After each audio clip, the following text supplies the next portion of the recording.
Breaking news చూస్తున్నాం మనం. కేంద్రం కొత్తగా తీసుకొచ్చిన వక్ఫ్ చట్టం రాజ్యాంగ చెల్లుబాటును సవాల్ చేస్తూ దాఖలైన పిటిషన్లను సుప్రీంకోర్టు ఈ రోజు మరోసారి విచారణ చేయనుంది.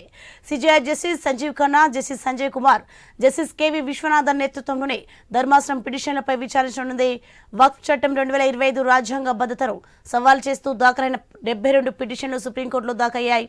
ఇంతకుముందు విచారణ సమయంలో చట్టంలోని 2 వివాదాస్పద నిబంధనలను తాత్కాలికంగా నిలిపివేయనున్నట్లు కేంద్రం హామీ ఇచ్చింది. గత విచారణ సందర్భంగా కేంద్రం తరపున సొలిసిటర్ జనరల్ తుషార్ మెహతా వాదనలు వినిపించారు. అన్ని రకాలుగా జాగ్రత్తగా పరిశీలించిన తర్వాతే చట్టాన్ని రూపొందించినట్లు పేర్కొంది. ప్రభుత్వం పూర్తిస్థాయి వాదనలు వినకపోవడం సముచితం కాదని పేర్కొన్నారు.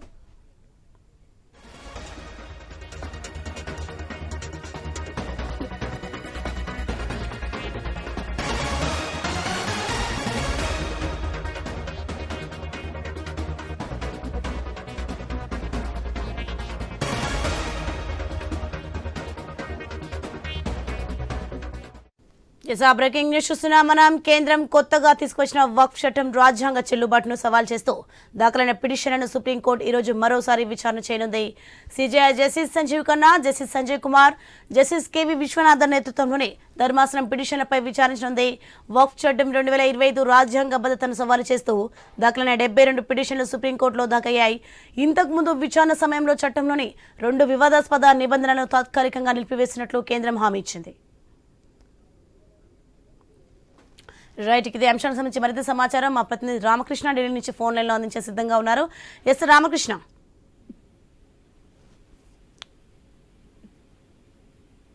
ఎస్ రామకృష్ణ చెప్పండి.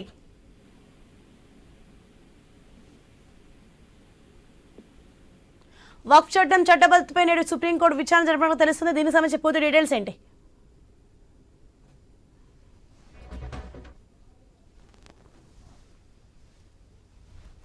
వక్ఫ్ చట్టానికి సంబంధించి ఈ రోజు సుప్రీంకోర్టులో విచారణ జరగబోతుంది. దీనికి సంబంధించి కొన్ని అభ్యంతరాలు లేవనెత్తాయి ప్రతిపక్ష పార్టీలన్నీ. అయినప్పటికీ కూడా వాటన్నింటినీ కూడా పరిశీలించబోతుంది. మరి ఇప్పటికే వక్ఫ్ ఆస్తులకు సంబంధించి కీలకమైన నిర్ణయాలు తీసుకునే వక్ఫ్ ఆస్తులు అన్యాక్రాంతం అవుతున్న నేపథ్యంలో బిల్లు ఆమోదం పొందింది. ఆ తర్వాత చట్ట రూపం దాల్చింది. అయినప్పటికీ కూడా ముస్లిం సంఘాలు కానీ ముస్లింలు కానీ తమకు అన్యాయం జరుగుతుంది ఈ చట్టం వల్ల అని చెప్పేసి ఆరోపిస్తున్నారు. ఈ నేపథ్యంలోనే సుప్రీంకోర్టు దీనికి సంబంధించి ఈ రోజు విచారణ చేపట్టింది. Okay right, thanks for the information Ramakrishna.